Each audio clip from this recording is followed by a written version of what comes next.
So have a seat and get out your notebooks because we're going to get some good and practical information here from our presenter, Lee Triolo, who is a fellow communicator for me with the School Sisters of Notre Dame, although she works in Baltimore and I'm in St. Louis, and after 4 years, we met for the first time in person on Tuesday, so it's been an exciting week. Lee's background and expertise is in digital media creation and management, everything from videos to websites to social media posts. And like all online content creators, she's also responsible for overseeing the encoding, organization, storage, and retrieval of the digital assets that are created, as well as their distribution across multiple systems and platforms. She's our guru in this area. So how do we keep track of it all? How does she keep track of it all? She will share her wisdom with us today. Thanks for being here, Lee. Thank you. Take that with you. Take this with me.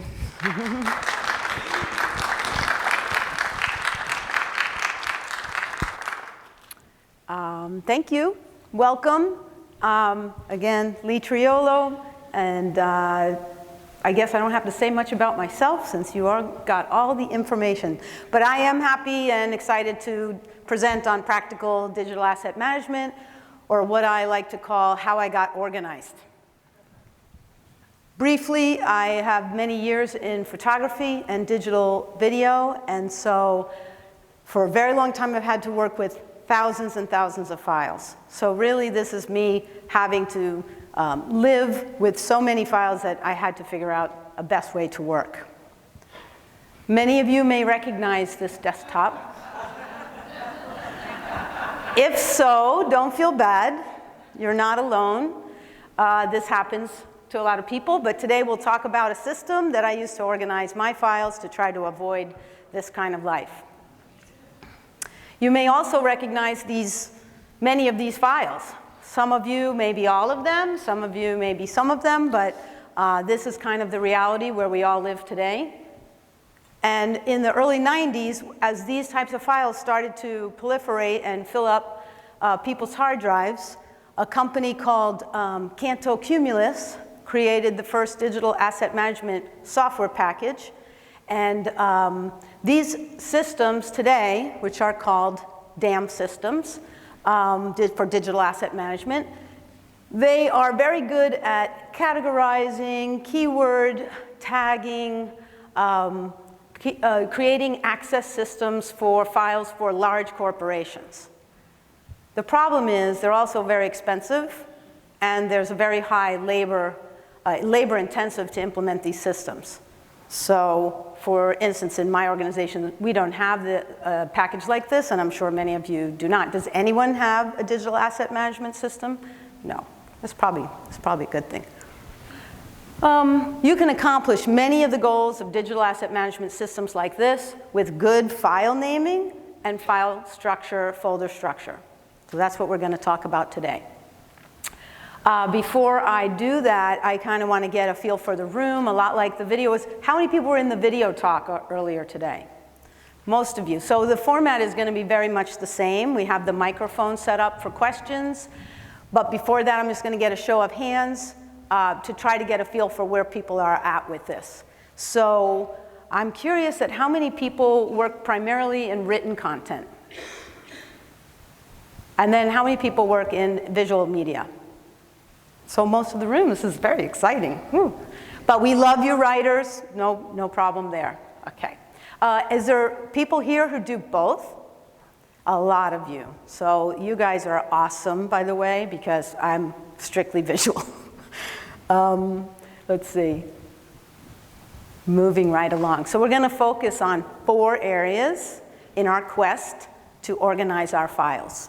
And that is going to be your folders, what you name them, where they live, your files, how you name them, where you put them, a little bit about your backup, and say an archive, and we'll talk about what the word archive could mean for the work that you produce. And then we'll talk a little bit about metadata. Metadata can kind of be like a a cloud of unknowing, but we'll talk about it a little bit, and also how metadata could be used for some licensing information and other information in important files. So again, with our quick show of hands, I'm going to ask a few questions about your workflow. And in traditional digital asset management rollouts, they do a lot of assessments of your files, assessments of your folders, and assessments of your important file types. So I'm using that format a little bit, but in this question and answer. So my first question is, how many people work primarily alone, independently, say, and then maybe you send a draft out to get feedback, it comes back, you make your final, and you send that out. So you're not working on one project collaboratively, say a document that many people are editing. How many people primarily work on their own? Wow, so a lot of you guys. And then how many people really their stuff is pretty much more collaborative and you have to share and go back and forth multiple versions? Okay, so we're definitely can talk more about people who have their own pile of files, and then they say, okay, now I'm going to send this out and get feedback. The collaborative group, just as a follow-up, do you guys use, say, online tools like Google Docs or SharePoint, or you can just yell out what you use, or Teams, SharePoint? Okay, excellent. We have Teams and SharePoint in our organization, so if you do have questions that, this all can apply. My system is platform agnostic, but I do use Teams and SharePoint.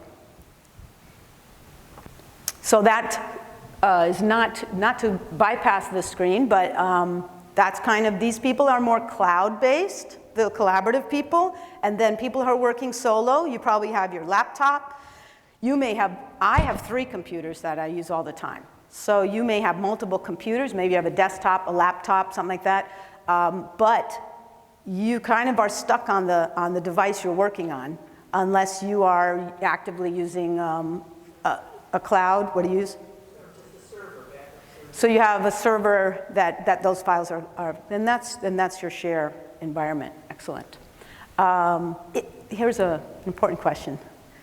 When you have to, not the people who might be collaborating on one document in SharePoint, because what SharePoint does is it controls the mechanism of multi-people editing one document. So you'll see who's in there, and you'll see, if you've ever done Google Docs, you can see, oh, so-and-so's already also in there making an edit. But when you're working by yourself and you have to send a file out to be approved or reviewed, do you primarily put it in the cloud, or are those people on your server?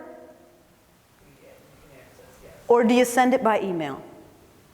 No, because we have the system to share, and nobody will use it, so I'm sending out one. Yeah. It depends on their preference. Right. So how many are email sharers, like primarily send things by email? Most of my coworkers do that. Okay. There are good reasons not to do it, but and you run into roadblocks, right? You're like, this file's too big.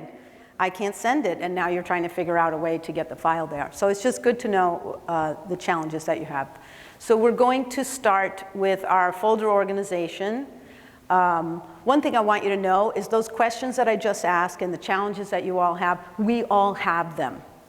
So just know that that's just like normal life in this time of work, this type of work right now, and talk to other people and find out what they're doing. And also, if you work collaboratively with anyone, you need to discuss these challenges and come up with alternative ways of working, which is why there should be more discussion around the shares that you do have, and that people should be using them, and maybe at an organizational level you can encourage and train and get people to use your shared environment. So we're going to talk a little bit about folders. This is Mac or PC, it doesn't matter. These could be folders on a server. These could be folders on Dropbox, SharePoint, Team site. It doesn't matter. This folder structure could be made wherever you do your work. This is called the para method. Has anyone heard of para method folders? great, that's awesome, no one knows what it is. So you can't say I did anything wrong because you don't know what I'm talking about, right? Okay, so the PARA method was developed by a productivity expert called Diego Forte. I don't know what year. It stands for Projects, Areas, Resources, and Archive. And the beauty of this is that the top level is flexible, intuitive, and it doesn't force you into hard categories. So one person may use these folders in one way, and someone else may use them in the other, but they're well organized and scalable. Projects you use more often. Archives you use hardly at all. So as you go along these folders at the top level, you're using you're staying more times in the project folder than you are in the archive folder. So I'm going to start talking about projects because that's where we all spend the majority of our time. These are subfolders to the project folder. I use year. I like to organize all my projects by year.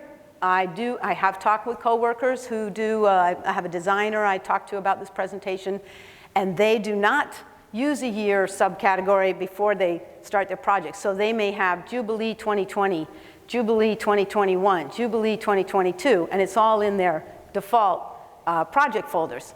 The problem with that is if you go into your project folder and you have a lot of projects, guess what?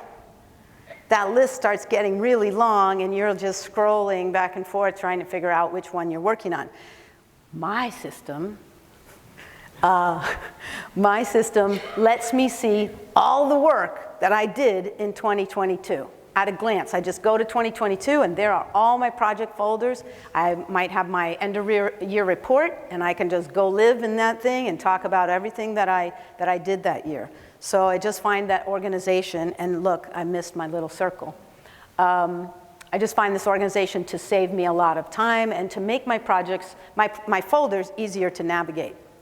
Once I have my project file, and we'll talk about naming and things like that in a little bit, but all my asset materials are under my project. And this really does seem like common sense, right? But I know for myself, and I'm sure for many other people, might not necessarily be how your day goes, right? You're working on 4 or 5 things, you got some downloads, you drop them in the download folder, someone sends you a file, you've just got that in your documents folder for a little while. So the point of file organization in this matter is to create the habit that whenever you have a new task, you create a folder for it in your projects, either under the year or however, and you co-locate all of your assets in that location.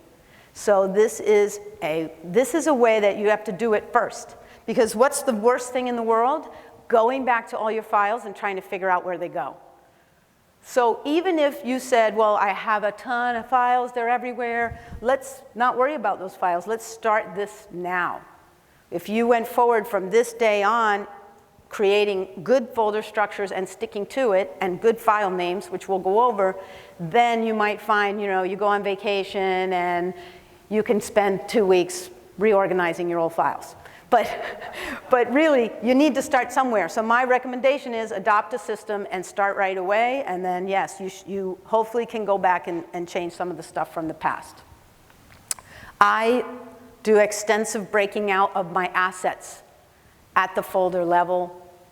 I do a lot of video projects that have hundreds and hundreds of assets because I don't know who heard earlier, but I work with a lot of photo resources. So I create a lot of photo-based videos, but I also use soundtracks, I use audio tracks, I use other graphics that I've prepared. I might have an After Effects project file, and I have exports from that. I might take those exports and pull them into Premiere. I might have some pieces from Canva. I pull that down, use that in my project. So I'm dealing with hundreds and hundreds of assets of all different types.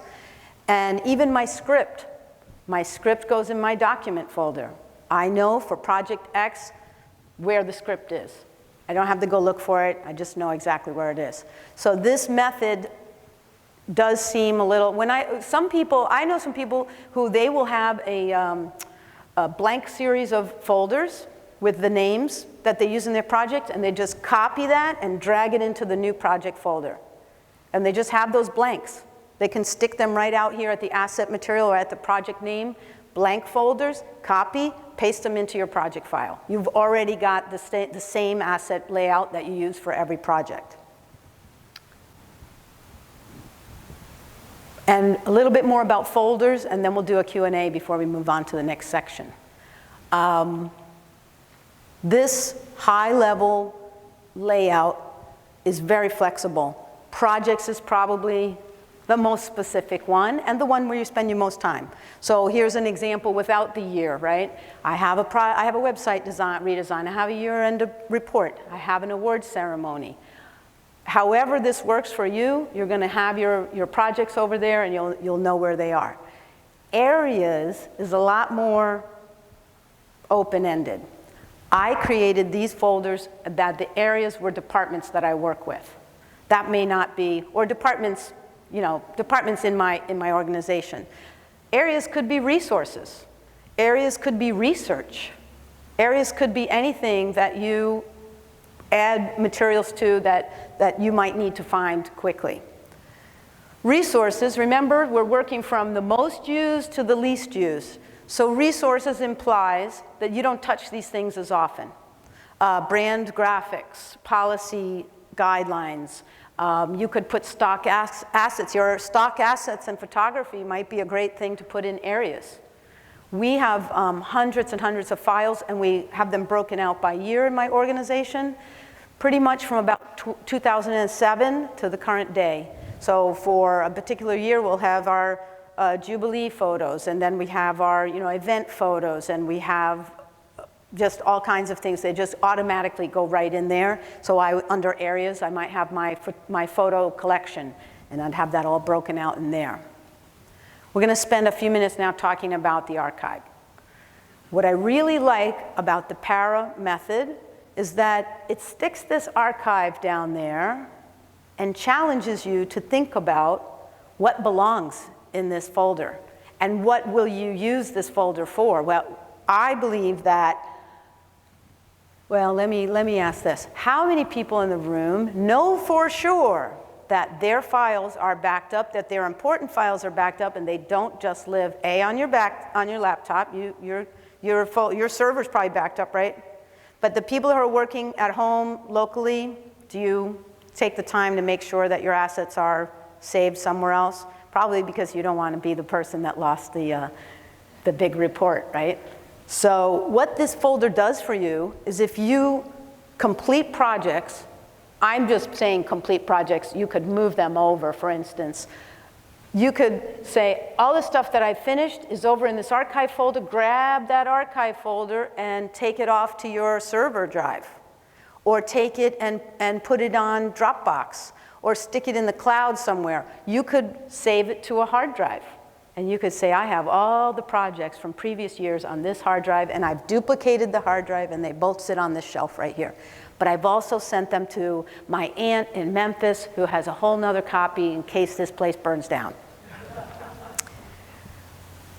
Final outputs. This is my favorite folder, because what I like to do is take all of these video projects, my flyers, anything that I think is important that should be secured for the future, and I stick them in final outputs, guess what, by year, because that's my favorite method of organization. And I then take that folder, and I know in the future I can hand it to my archivist. How many of you have an archivist? Do they ask you for digital files? Some do, most don't, right? Mine does not yet. But I'm expecting that someday they're going to come to me and say, there's a bunch of work from the past and we'd like to get it all, and I would like not to spend the next 3 months trying to get her all of that stuff. So this is a habit of taking final products, locating them over here, and then again, sharing that folder out to my network drive, or somewhere in the cloud, or to a hard drive, and maybe to a thumb drive or a hard drive that I can ship off to my archivist. If that is something you're going to do, this is a conversation you should have with your archivist. What do you want from me? Remember the screen with all the different kinds of files? Your archivist may say, please do not send me X kind of file. They'll say, I want all the documents as PDFs, I want all the videos as MP4s, you know, that probably they may have some requirements and you would need to know what they are. But I would like to point out that there is a lot of information from the Library of Congress. They have huge preservation place out in Culpeper, Virginia. They have files from the last 100 years of films, you name it. So they've done a lot of work on how to preserve digital files. And I'll just give you the one little tidbit, as if you had that final output folder and you felt that it needed to be secure for all time, that these files could be read, the Library of Congress recommends that you put a text file, everybody knows, you know, take Notepad and you make a little note and you save it into that folder, the name and the version of the software used to create the file, so maybe Adobe Acrobat version 8 or whatever the latest version is, the year and the company who made the software, so that would be the year, Adobe, and then the information about the required operating system. Might just be a note that just says Adobe Acrobat 19, you know, version 9, Windows 10. So you attach that with the name of the project file, so they all would sit together when you did a little list, and somebody in the future could say, oh, we're going to play this, we're going to open this PDF, oh, I see what they did, you know, because they actually keep these old systems around so that they can access some of these old files. So I just wanted you to at least know the most basic amount of information for archives, but I highly suggest knowing what requirements you would have for your organization, because today's digital media is tomorrow's archive. So if you're not thinking about it, you're letting your work, you're missing an opportunity to secure the work you've been doing and are doing now for the future. Because guess what? We don't have a whole bunch of film photos to be scanned anymore, right? They're all digital. We don't have flyers. We sent the flyer out on the internet. So these are your archive items. So your mileage may vary, right? Maybe you don't like the para method. Maybe you're like, my file system is almost like that. I'm not going to change it. I'm not recommending you change it. I am hoping that you can take the recommendations from para to be flexible, to enable yourself to make changes on the fly. You don't want a system that's so rigid that when something new comes along, you have to think really hard. Oh, where does this go? You can just say, oh, that's a project, it goes here. Oh, that's some kind of new resource, I'm going to stick it under resources or under areas. So let yourself have a system that's flexible, that can scale, and that you will use, right? That's the most important, is that you'll actually do it. So let's just talk about folders for a few minutes if anybody has any questions, or where they store their files, whether it be TeamSite or SharePoint. And if you don't, we'll move on to file naming. Anybody have any questions? Yes? I do have a question, and you'll have to forgive my technical ignorance. So right now I have all my photos filed in different folders under photos, and then my documents under documents. But I liked where you sort of combined it, like you were storing photos and documents under A project. Under a project. Right. My question is, where would that folder go? I mean, do I put it in documents? However, I'm on a Mac. You're on a Mac. Yeah, so I like that system. I'm just trying to figure out where I would put it. I would say, and any Mac people here, feel free to jump in. I have used Macs, but I'm primarily a Windows user.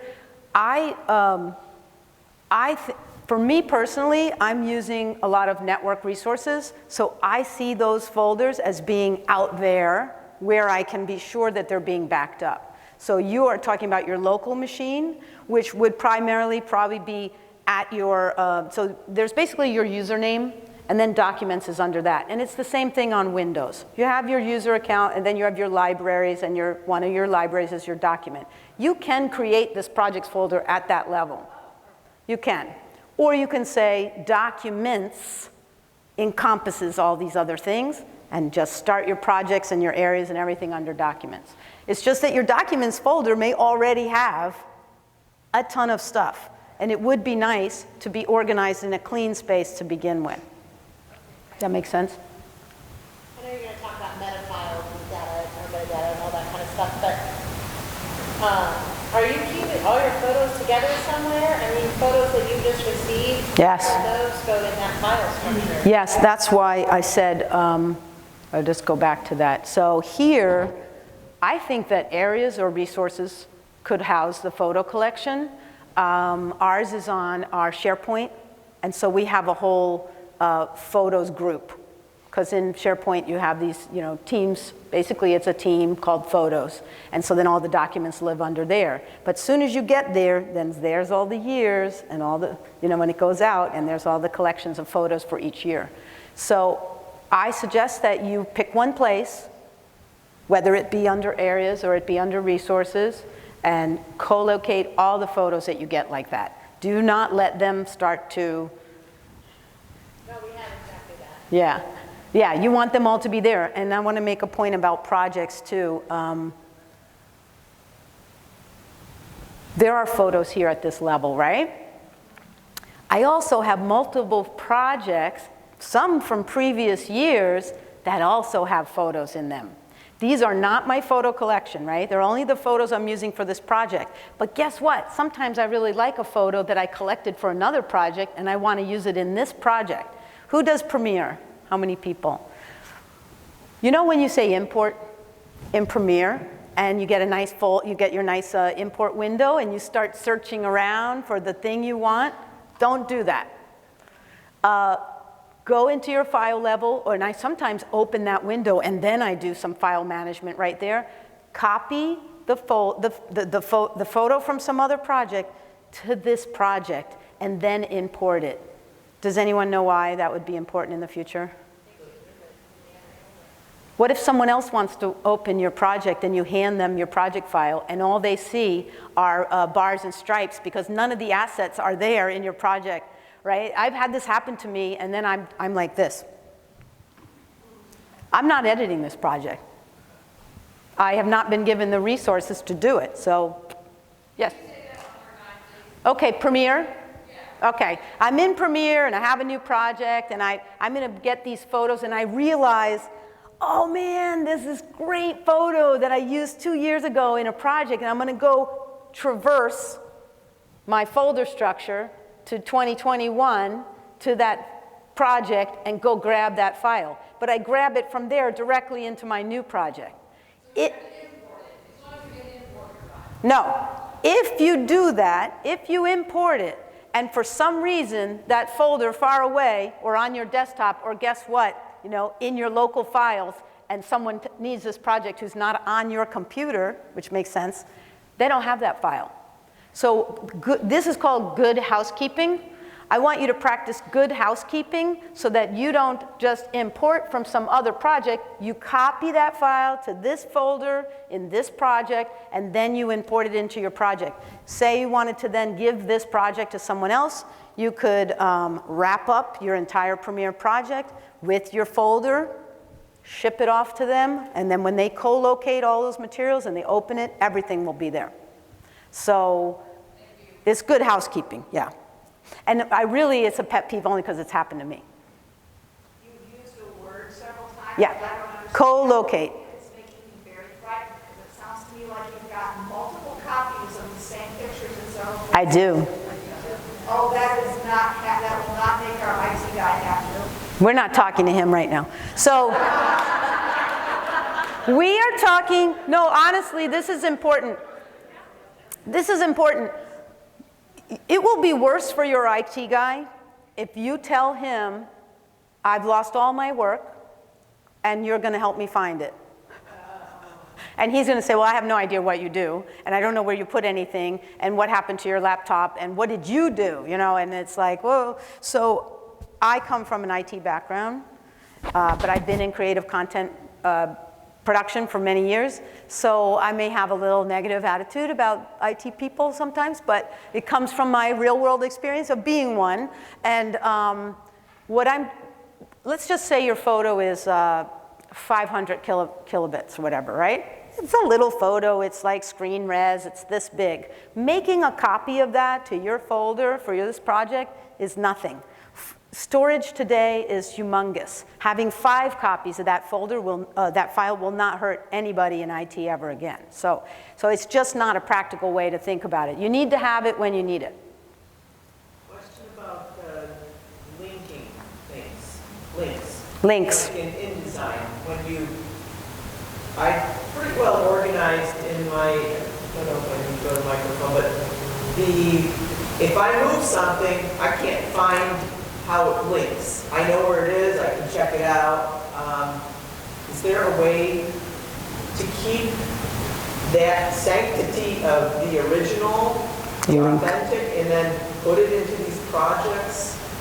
So is anyone here an InDesign expert? Can you help me with this question only because I'm not an InDesign person? I was going to say, you always pre-flight it. Pre-flight. You approach it the way the old days, the print, how you do things in print. And everything here, I approach it the same way. Okay. You have to pre-flight it, you have to prepare it like you're sending it to the printer. And even now that we can use make PDFs to send to a printer, I still always do it. I do that too. I was going to send a CD to the printer like back in the old days. And I do that with Premiere, with everything I do.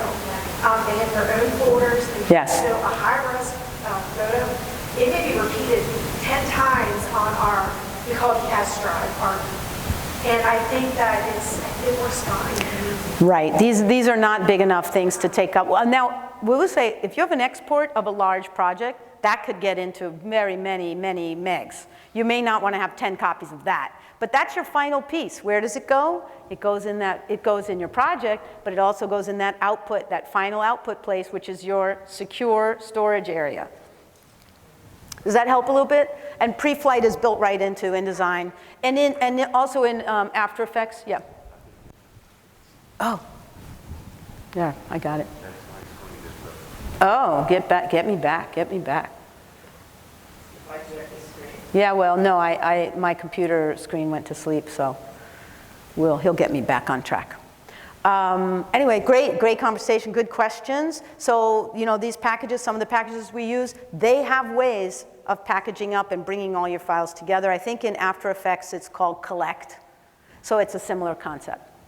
I don't do it in Premiere, I just really collocate everything. So any other folder questions? We're going to move on to file naming. Okay. Then I had to do this little song, now that you have folders, what are you going to do with them? Okay, it's a little joke. So I think this is a loaded topic. Everyone has a way they like to name files. So I'm going to just give you some recommendations.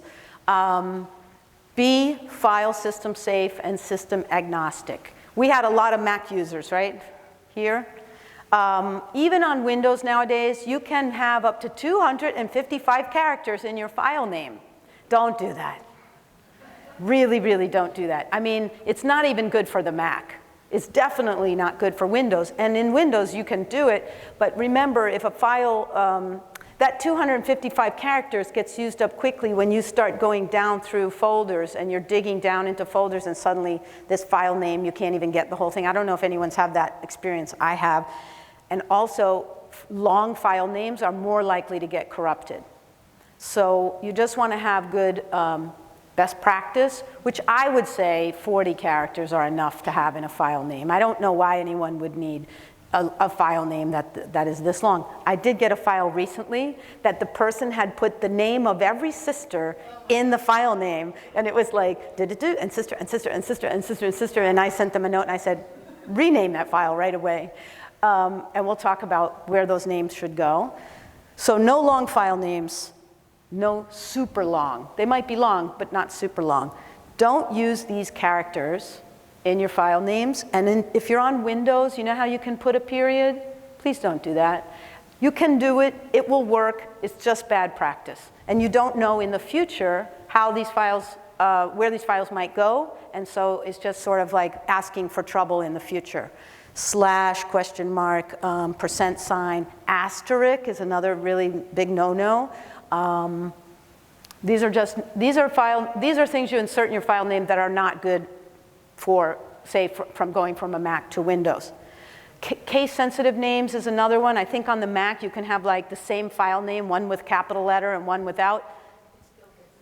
It's just, If I search it, it gives it to me whether I get the case right. right, because it really doesn't, it's just not, don't use case to make different file names. Just don't worry about case.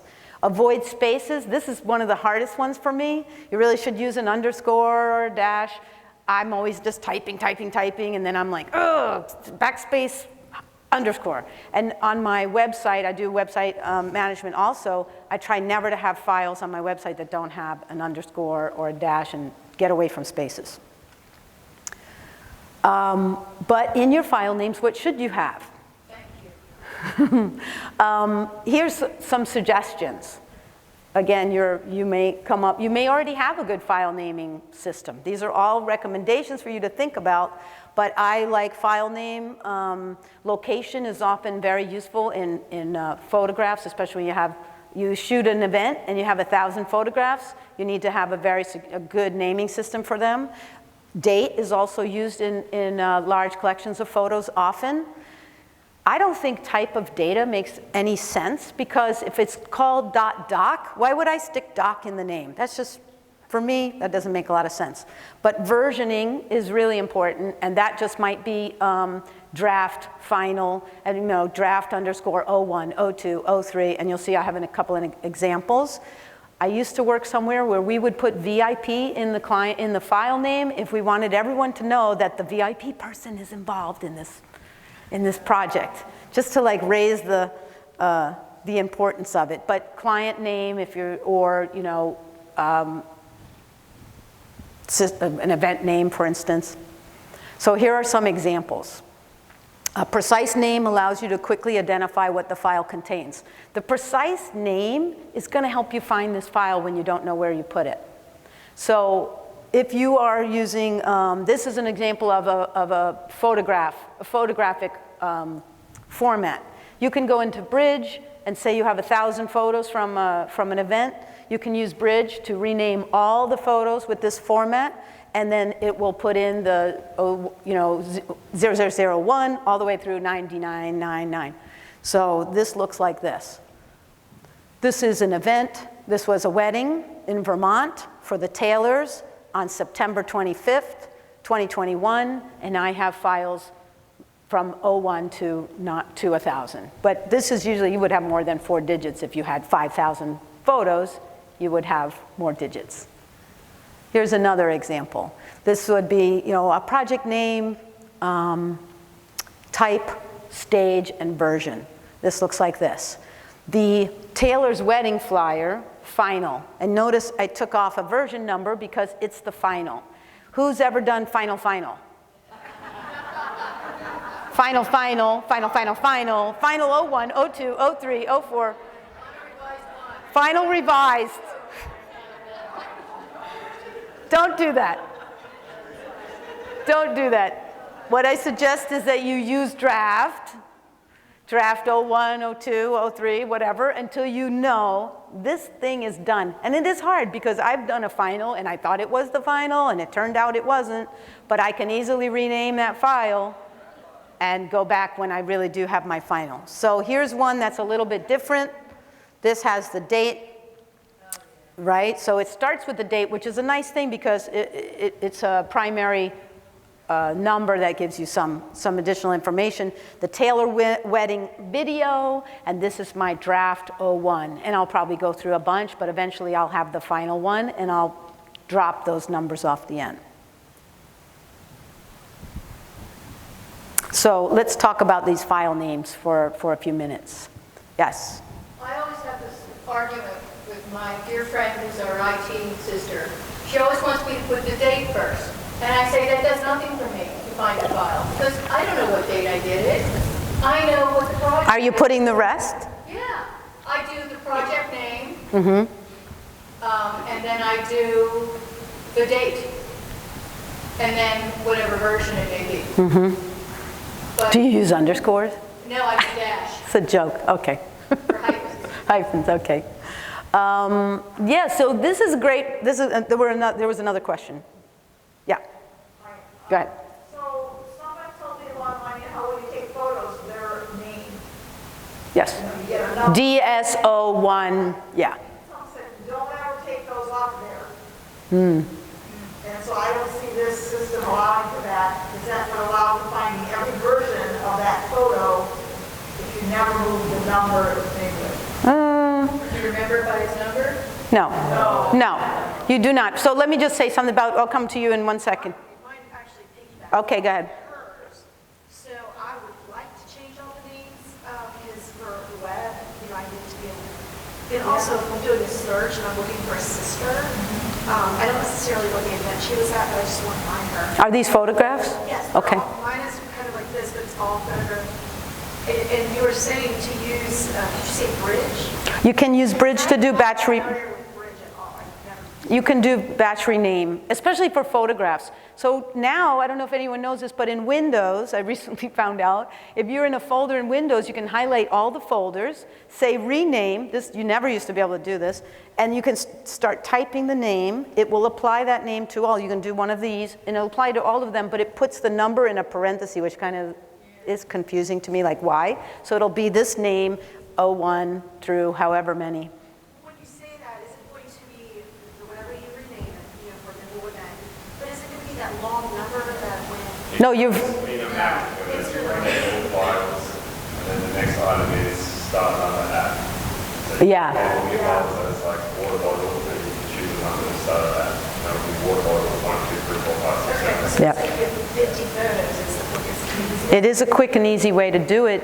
I think that to learn Bridge, if you're working with a lot, just to take a little time to learn Bridge, if you have it, for batch renaming, because you may want to apply a copyright or something like that, and you can do that directly in Bridge, and you're not going to do that at the file level. We're going to talk about that in a little bit. So let me just say photographers. Photographer goes and shoots an event, they have 5,000 photos, they want to apply their copyright, they want to rename everything for their client, they go in Bridge and they have templates set up to do all that, and then they may keep a copy of the original raw files. For instance, everybody knows where they got raw and you got JPEG, right? If I was a professional photographer, which I have been, I keep the raw files. Those have the original name, for instance. And then I take a copy, or probably maybe an export, or maybe I just have 2 copies. It's gonna come out of like, what kind of work am I doing? What do I need? But then I would have another copy that has a JPEG, and I named all of those because those are the ones I'm gonna use for my website, for my print media.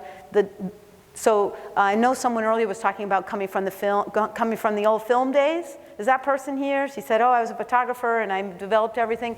Well, I come from that world too. Well, that's what that digital negative is. That's what your raw file is, your digital negative. You can also do a DNG file. Some people shoot raw, create a DNG, then create a JPEG, and they keep going. And then I've done a web folder from my JPEG. So I have my high-res web, and now I have my low-res web, which you can also export from Bridge. So, man, photography is a lot of work, you know? So I can't complain when I get a text message from a sister in SMS that they've taken a photo at an event and it is now this big, but I got it. So, you know, I mean, these are our challenges, right?